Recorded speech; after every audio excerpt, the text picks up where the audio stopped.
Hello, Black community. How is everyone doing today? I hope everyone is doing well. And if not, just hang in there. Everything will be okay.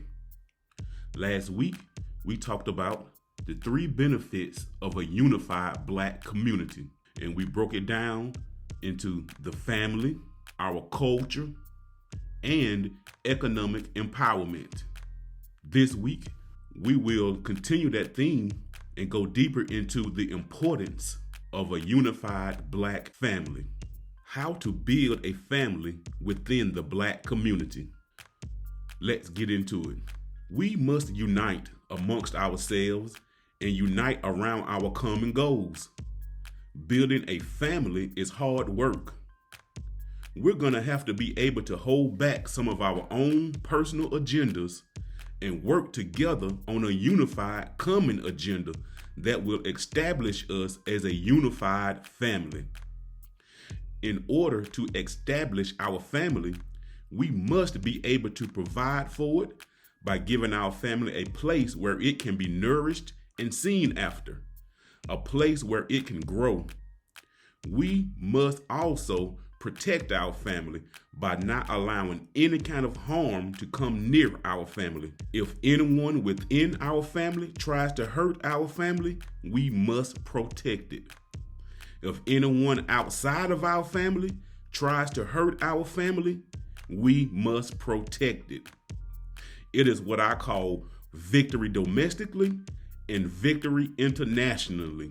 Provide and protect is what we must do to build a Black family. Our family is sacred, full of rich culture and heritage, and our history is like no other.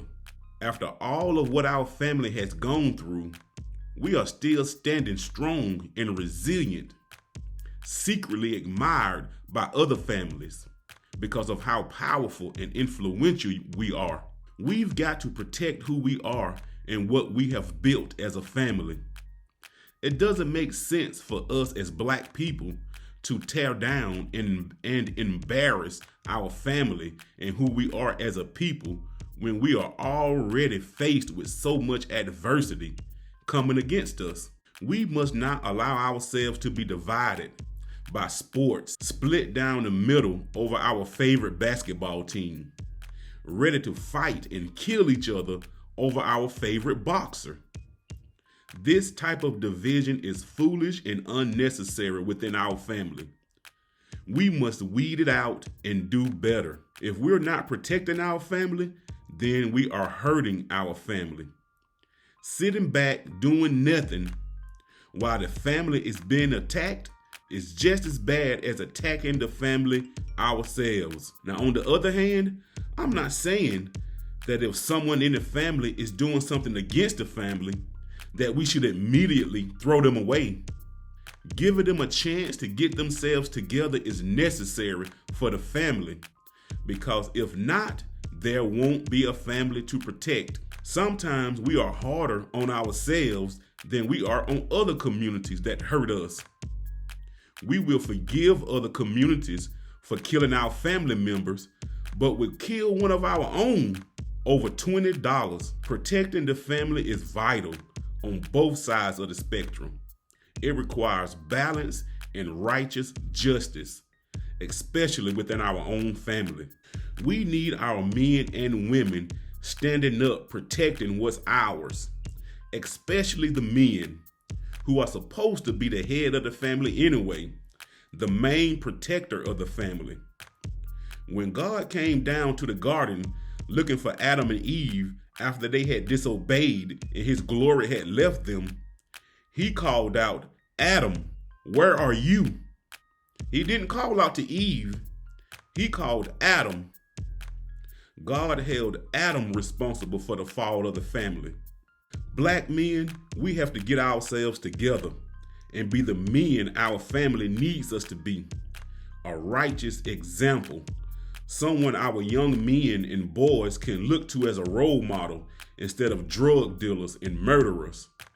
An example for our daughters so that they would know what a real man is and how a man is supposed to treat them. So they won't have to look elsewhere for a father figure. disrespecting themselves because they crave a relationship with their fathers. Someone our women can support and want to lead the family. Righteous, hard-working men that are strong enough to protect and loving enough to care for their family. There are so many organizations and efforts to try to teach women to correct themselves, but if the men get themselves together and regain their dignity, the women will do the same. A family also needs to be provided for. Bills have to be paid. Food has to be bought.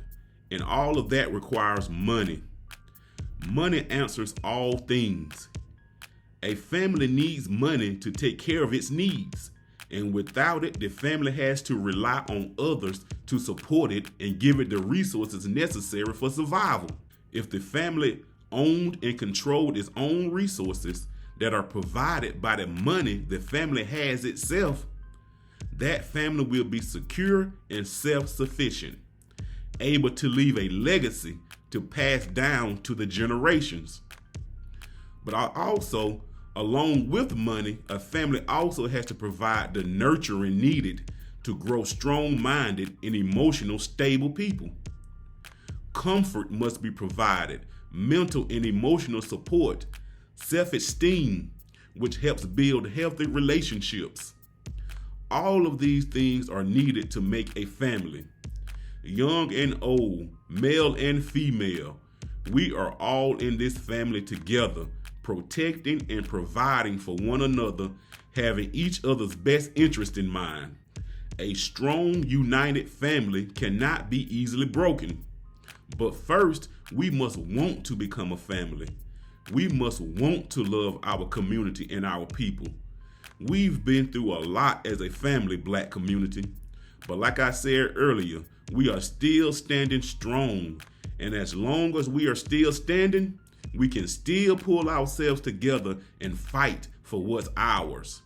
Our children, our women, our men, for our culture.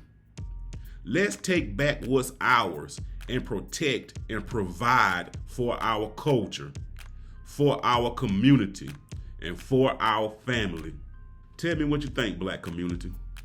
Is it worth us uniting and becoming a united family? Or should we just stay individuals and seek our own goals and neglect the community that we are? Comment down below. Let's open up this discussion and see where it takes us. Thanks everybody for listening.